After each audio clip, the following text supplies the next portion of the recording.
তানিয়া বল। আমি আজকে নিয়ে 2 মাস কাজ করছি, শিখছি এখানে।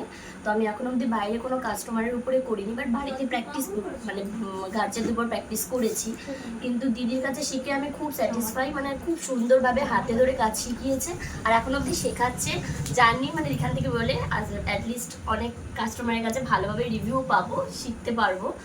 আর থ্যাংক ইউ দিদিকে যে 2 মাসে এত কিছু হাত ধরে শেখানোর জন্য। আর আরও 4টে মাস আরও সুন্দরভাবে কাজ শিখে যাবো। Thank you.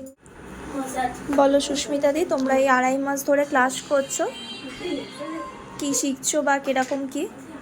আমার তো ভীষণ ভালো লাগছে, আমি অনেক কিছু শিখেও গেছি আর আমার তো ভীষণ ভালোই লাগছে। আমি অনেক কিছু কাজ করছো? হ্যাঁ, আমি টুকটাক ক্লাসের সাথে সাথে টুকটাক কাজও আমি করছি। তৃষা বলো। আমার খুব ভালো লাগছে ক্লাস করতে। আমি এখানে ক্লাসের সাথে সাথে বাইরেও কাজ করছি। বাইরে কাজ করছো? শিখছো ভালো মতন করে?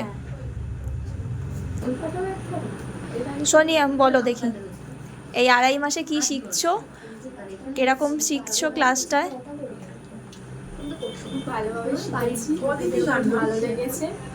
এখানে ক্লাস করার সাথে সাথে আমি বাইরেও অনেক কাজ করেছি, খুব ভালো।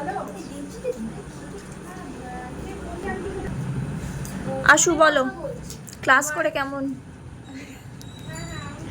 আমার এখানে কাজ করতে খুব ভালো লাগছে আর এখানে ক্লাস করে আমার খুবই ভালো লাগে। আর এখানে কাজ করার সাথে সাথে বাড়িতেও আমি অনেক প্র্যাকটিস করেছি অন্যজনের উপরে, আর টুকিটাকি কাজও করছি। বল শ্রেয়া, ক্লাস করে কেমন লাগছে? এখানে ক্লাস করে আমার খুব ভালো লাগছে, এখানে খুব হাতে ধরে কাজ শেখানো হচ্ছে। তাছাড়া বাড়িতে প্র্যাকটিস করছি আর 2-একজনের ওপর করেওছি। কি বলছে বাড়ির লোক, কি বলছে, শিখছিস কিছু? হ্যাঁ, বাড়ির লোক তো খুব খুশি যে শিখছি, পড়তেও পারছি। আর দিদির কাছে আরও আশা করি আরও 4টে মাস আছে, পুরো অনেক শিখলাম। কিছু শিখি।